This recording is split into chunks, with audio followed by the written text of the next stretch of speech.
What is going on, everybody? We got another episode today, and we're recapping the Gold Cup. We're going to do multiple videos on this, so we're going to do a couple variety of different things. This is the first of many to come. But with that being said, as you can tell by the title of this video, we're going to be talking about the biggest takeaways that we got from the Gold Cup. We're going to break it down more so individually in terms of teams or groups of teams, and not so much takeaways from the tournament as a whole. So yeah, I'll kick it off to you, Will, first. Give us your first takeaway.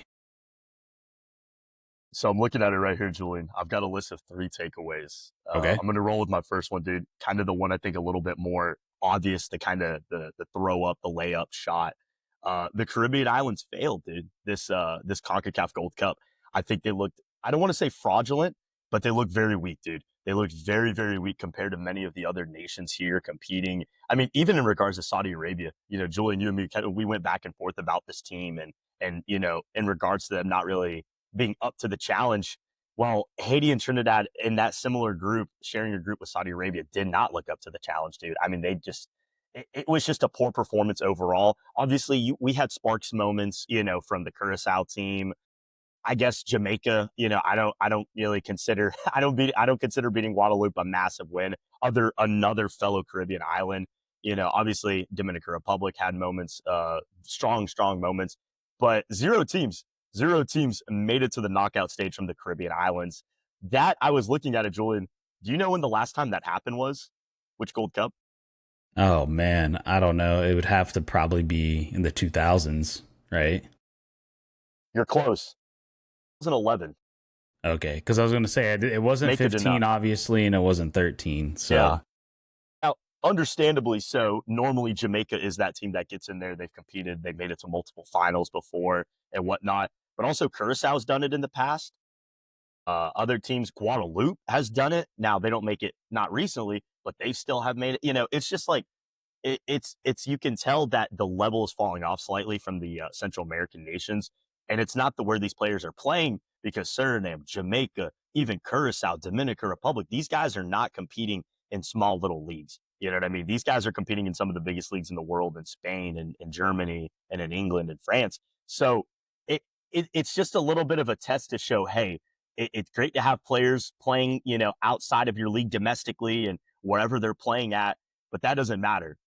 Obviously we've seen, and we'll talk later about in the video about Guatemala and to see what they've done, but it doesn't matter where you play. If you can't bring that cohesive unit together to come into the national team, I think you're going to get exposed. And I think with 100 million% in CONCACAF, dude, we are the type of region where you're just not, you can't just be off of names. We've seen this even from a fall of grace with the United States and Mexico happen in the past as well. So, but that's my biggest takeaway. What's your first one?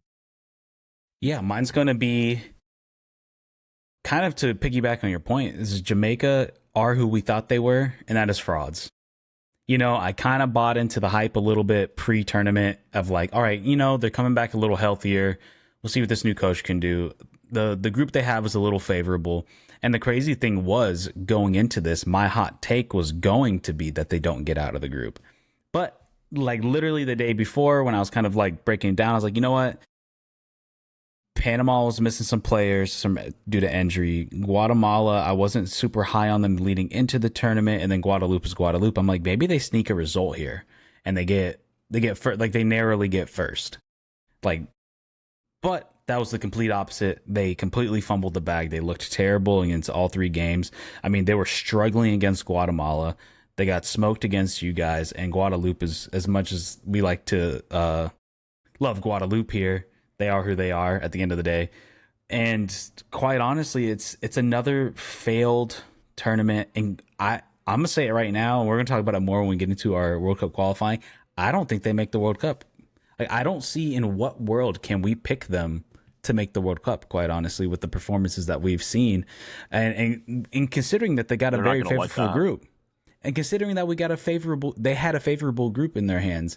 Like, I mean, Curacao put up more of a fight than they did against Canada. Like, so obviously there's a real possibility. Like, everybody had them as the clear favorites. Are they the clear favorites? Like, are they? So we'll see. I mean, we're going to go deeper into that once we get into the World Cup qualifying predictions. But Yeah, man, that's one of my big takeaways is that Jamaica doing Jamaica things again in terms of just underperforming once again, and the managers honestly has some questions to get answered because I mean this is one of the worst Jamaica performances I've seen in a very long time in a tournament setting.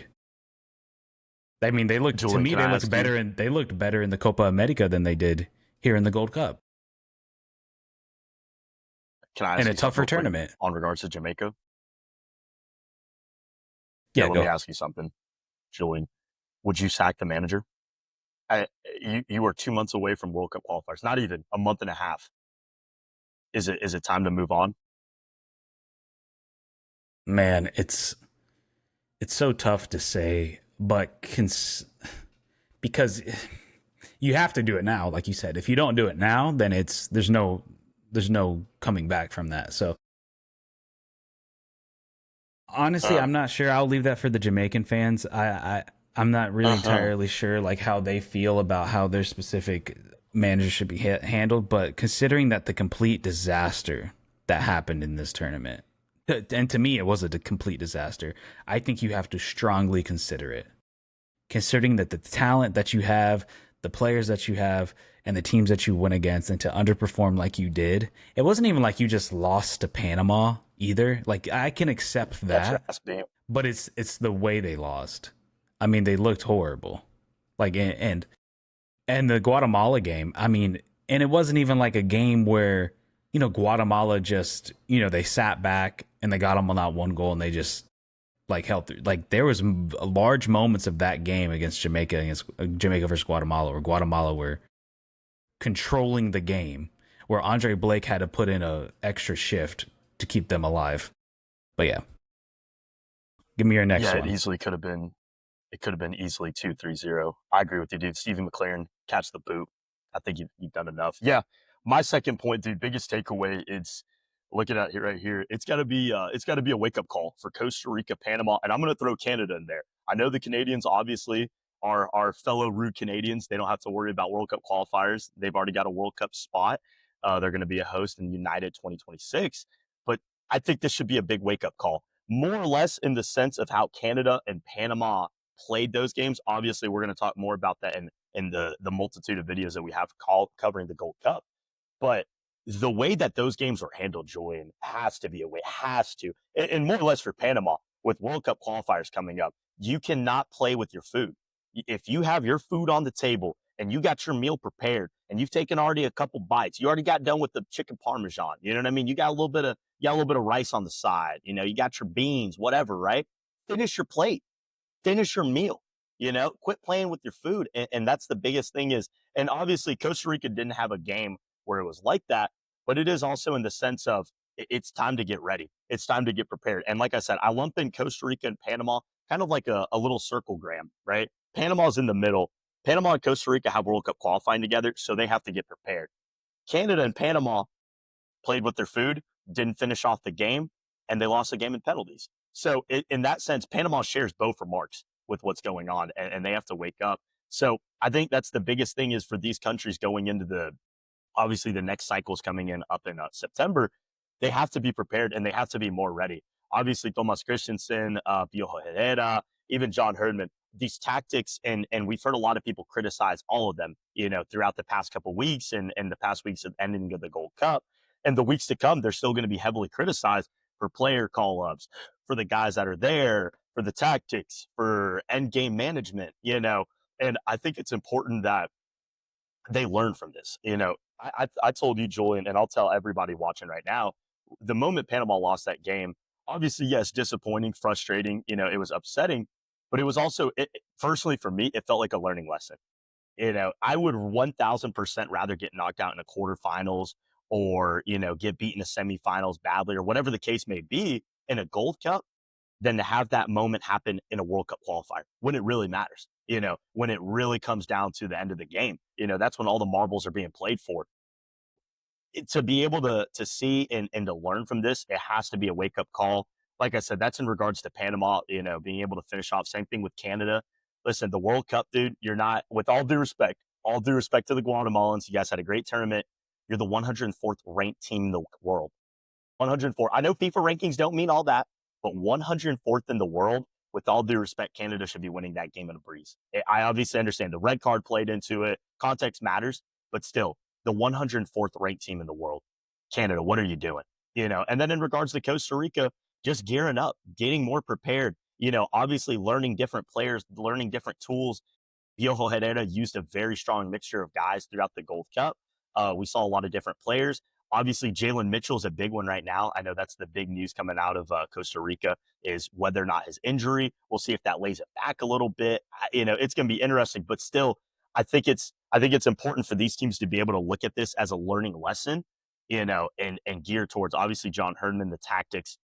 Listen, we love John Herdman. We love everything. Excuse me, not Herdman. I don't know why I'm saying Herdman. Jesse Marsh.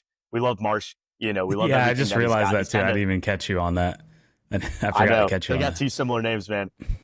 But yeah, listen, I what I'm trying to say is, dude, obviously the similar tactics and the similar state play style that these guys have, and you can kind of see Marsh is almost kind of trying to mimic Herdman in this physical, abusive, get out there, beat the opponent, run them over type mentality. And a lot of times that just doesn't work as much as it will work. And I can understand, I don't want to take away from Canada's identity, but they have to learn how to play the tactics and they got to learn how to play the game. When it's coming down to the final stretch of it, defend, play with your life, play like you literally cannot concede a goal. And those are different things. Obviously, Canada, Panama, and Costa Rica all have different things that they have to work on. And when it comes to the tactics, I think there's a lot of importance that it comes to it, game tactics, game management. So yeah, that's my biggest takeaway is being able to learn from this, have it as a learning lesson. Yeah, just to do quick remarks on just what you said. I agree with you. For the most part, yeah, I do think it was good for Panama and Canada. I mean, honestly, maybe both of them needed wake up calls. I think in Costa Rica's sense, and I think for Canada and Panama it was more so in the sense of like a wake up call for the entirety of the team, for everybody, all the players, the coach, manager included. I think in Costa Rica's sake, I feel like it's starting to become a wake up call for certain players because I think certain Uh-huh. players showed out and they proved that they are at the national team level, and some players who should be at the national team levels but aren't performing to the standards that we expect from them and what they need to be. And Pio Herrera is also too starting to potentially understand like, all right, certain players, even though that they are rated highly in whatever club that they're playing in, that for whatever reason it's not working here. And it's I think for him it was a wake up call in the sense of like a little bit of a learning experience, getting a hang of these teams and like understanding like who works with what formation to go. Like I think even for myself, I think we've learned that all right, maybe a back five is not it. Maybe a back four is better to overload the midfield, get it so we're not so much at a man disadvantage. So, but yeah, I think more so a wake up call for certain players because this is it. Yeah, I think like if you didn't prove yourself in this tournament, we got to go into World Cup qualifying full strength and knowing who's going to play where. And yeah, I think just more so from a learning perspective. But yeah, I'll go on to my next takeaway, and that is Guatemala, man. I'm going to say it here.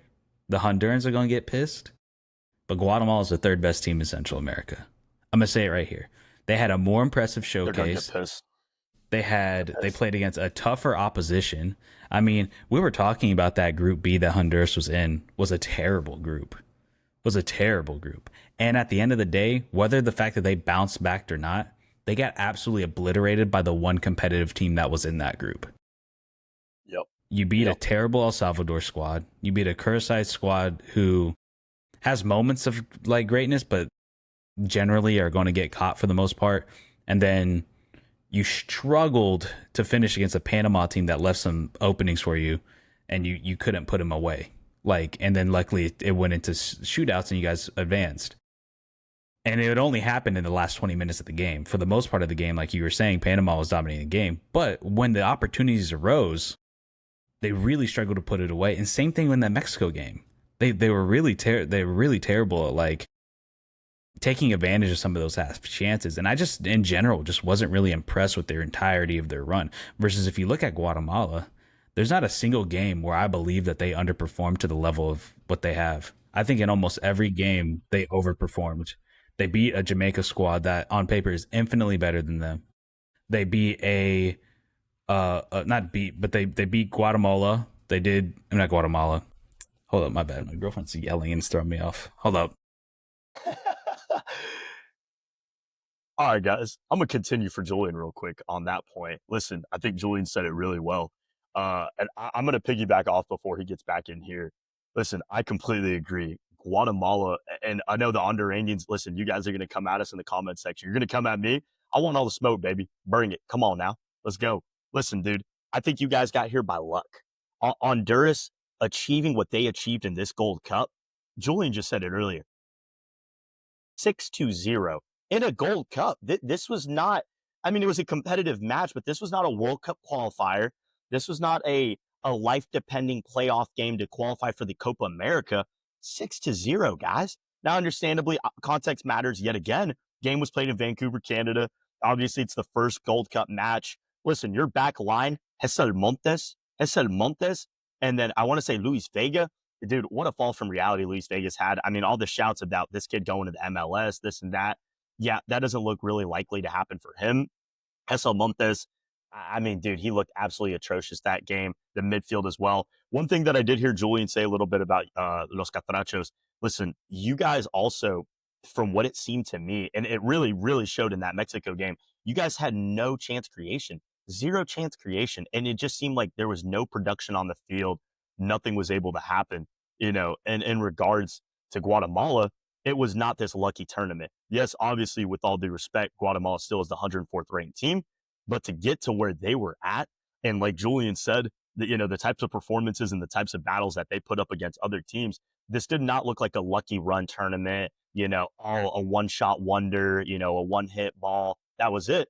With Honduras, it was opportunities given to you guys. 6-0 loss. You beat El Salvador. Congratulations. I think St. Kitts and the Grenadines could beat El Salvador. You beat Curacao. Okay, Curaçao's population is less than 200,000 people. Congratulations. Listen, you beat a Panama side that did not finish their food. They didn't finish their plate, and they gave you the opportunity. And you still did. You technically didn't even win the game. You went to penalties, and you got lucky there.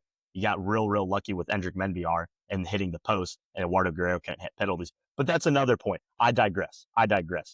Julian, just had to throw my point in there real quick. Yeah, and I heard the end of it. Sorry, Roman almost created a tower of disaster I had to save, but yeah, I mean, and like I said, the players, they were stepping up, and every single path along the way, they did what they were supposed to do. They couldn't get certain results when against the U.S., but even against the U.S., they had moments where they looked good and they were pressing U.S. Like I've never seen that from a Guatemalan side, and it just showed that they came here to put in all the effort that they possibly can, and I believe they maxed themselves out in this tournament. I think they did absolutely the best that they absolutely could, and they deserve all the credit in the world. If they can just get I mean, this might be a good showcase. This is a good showcase for the players, and maybe they can get more players to better transfers and show them what they were able to do, and maybe move on to some plays. Like one guy that completely impressed me a ton was Aaron Herrera. I know he plays in MLS, but to me, he clearly showed as like one of the best players on the field. I think he even got best 11 for semifinals. That guy played out of his mind, and it was a very impressive showcase all around. Yeah, give us your third takeaway. Yeah, dude. Rolling into the third one, man, we got to show a little bit of love to the big boys. Obviously, we talk about them on here, dude. USA, Mexico. Biggest takeaway, more in regards to the United States men's national team. Listen, I'm going to be real.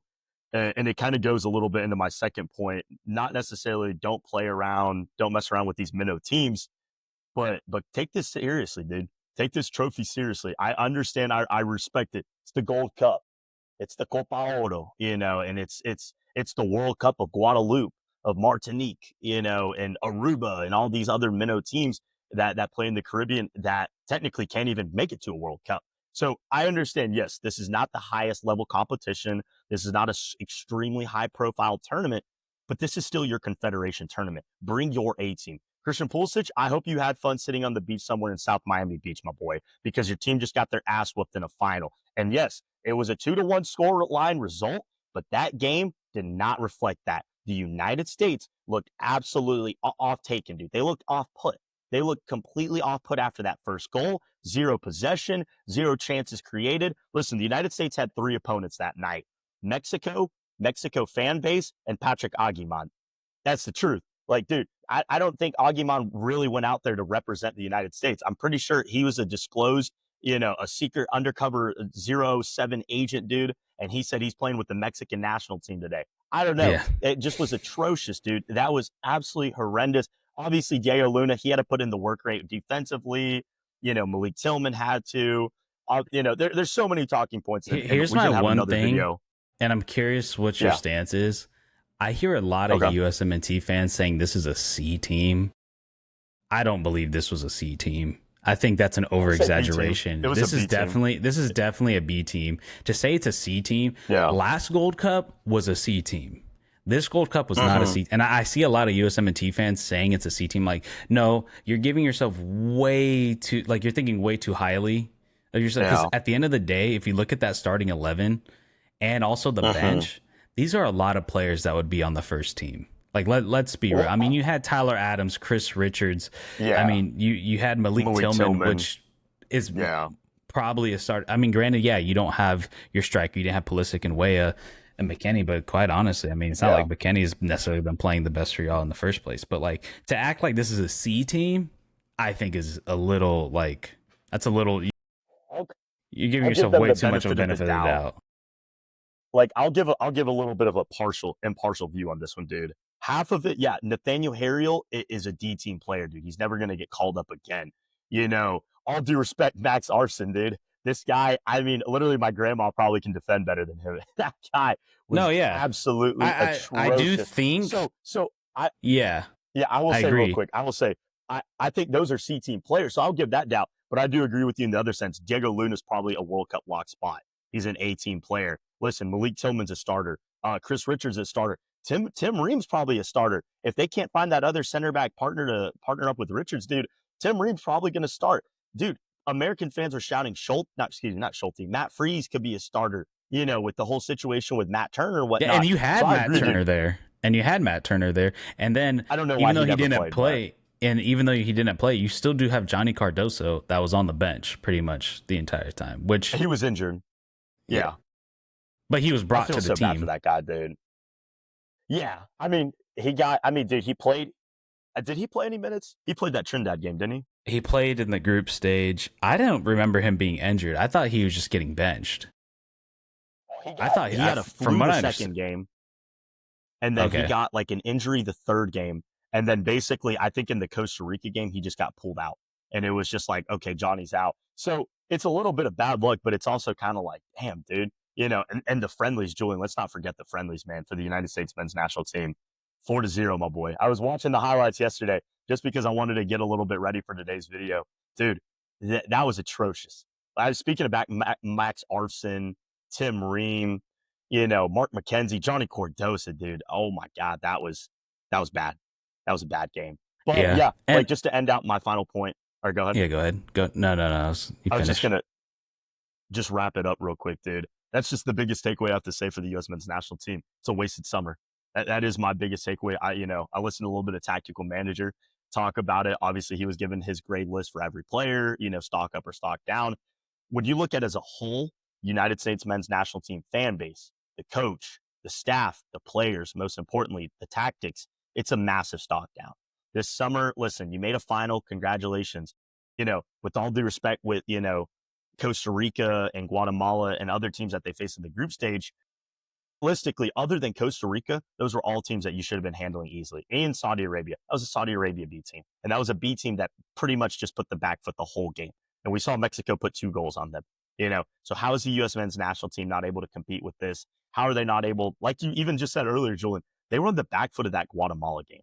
That was not a comfortable, 2-1 win, and Guatemala scratched a goal at the last second and they got lucky off a set piece. No, the Guatemalans outshot the Americans. They outshot the U.S. men's national team 20-14, and all the chances, all the possession, and it just, this U.S. team, every single game, even that Haiti game, seemed like they just had to scratch a result, just pull it out. If Perot was more clinical, that Haiti game would have been really scary.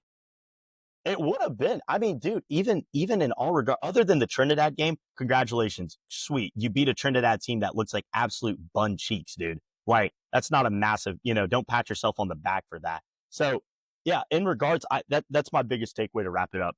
This summer was just a waste for the U.S. men's national team.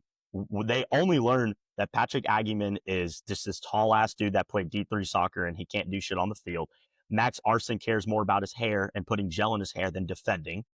Diego Luna is good against minnow teams, but he's still got to show that against the big dogs, And I like Luna. I really do. Listen, if you guys listen to this podcast and you've heard me talk about it before, I really, really rate Diego Luna a lot, but he's got to pull up in these bigger games, dude. And he was completely ghosting that Mexico game. So you didn't learn. You really did not learn. I mean, Matt Freese, obviously Malik Tillman's, he's a guy. He's a stud. He's tough. Chris Richards, but we already knew that about Richards. You know what I mean? We already kind of knew that going into this tournament. So the biggest thing is probably Tillman. I think Tillman, you learned a lot about Tillman, I think. You learned that Tillman can compete at this level, but that's about it. Other than that, dude, you didn't learn much. We can end it here. The only thing I want to bring up is the Chris Richards comment in regards to the whole handball situation. Look, I don't know the rule books. It's very weird. So I'm not going to say if it was or not. Clearly, the refs, at the end of the day, the ref knows more about the rules than I do. And in terms of that entire situation. But the one thing that I don't like is that I don't like that you blame the refs for your loss. That bothers me. That you're blaming the refs for your loss because you didn't get a penalty. Not because they didn't count a goal, but because you didn't get a penalty. Which that's always I never liked that you didn't get a penalty. At the end of the day, if you want to be the better team, go put the ball in the back of the net. And not complain that you didn't get a specific penalty. And number two, the one thing I could not stand, and I'm sure it bothers you too, when he says they're always against us. Bro, what are you fucking talking about? You guys host the Gold Cup every fucking year for probably half a century. Always against you? You never get matched up with Mexico because they always throw you on the opposite side of the bracket. What are you? It almost got blown up. If Costa Rica could have got the result against Mexico, it almost would have got blown up, and we saw that in the quarterfinals, which would have been interesting. But that I cannot stand and we saw it even with Mexico versus Costa Rica. They're saying, "Oh, Mexico's like, oh, they're always against us." Like, bro, do you guys hear yourselves? They give you every single opportunity in the world, and they give you every single advantage. So you guys can meet in the final so they can get their glorious paycheck from whatever. So I don't want to hear that bullshit that they're against you, because it is so evident how clearly favored you guys are compared to the rest of CONCACAF. And that's what bothers me the most. And not even just Gold Cups, bro. US hosts everything. They host Nations League, friendlies. When was the last time you saw USA go overseas and play somebody? I genuinely, I don't think it's just the World Cup, and that's neutral ground. That was a neutral ground. That is what irked me a lot. I'm like, bro, what are you talking about? But anyways, I'll go to my final takeaway. I'll make it quick. And that is, Dominican Republic are not the worst team entering this tournament. Everybody thought coming into this tournament that they were ranked 16, that they were going to be the worst one. They got in through the Nations League B group or B League. I think a lot of people had them. No, you did, Julian. I did not. Hey, I'll pull up the receipts, Julian. You were down on these guys. I think they proved you wrong. I don't know if I had them as a bottom team. I don't know if I could pick which one was worse, because I was really low on El Salvador and Curacao at the time, and Trinidad. I had them in that kind of group. I didn't know if they were better than Guadeloupe. I'm pretty sure coming into the tournament, I said Guadeloupe's probably the weakest. But nonetheless, even so, no one predicted that Dominican Republic would perform as well as they did against the teams that they faced in this tournament. Yeah. I mean, they did really well against Mexico. They looked good against Costa Rica, and they got the surprisingly boring draw between them and Suriname. I think the problem with those two teams in that game is that they're too much alike. So when you have teams that are too much alike in their style of play, which is counter ball, counter, neither team really knows how to take initiative of the game. So I think that's why that game didn't really match out to what it was. But in general, I was really impressed in the performance that they had. The players that were there and was able to compete, they looked really solid and really competitive.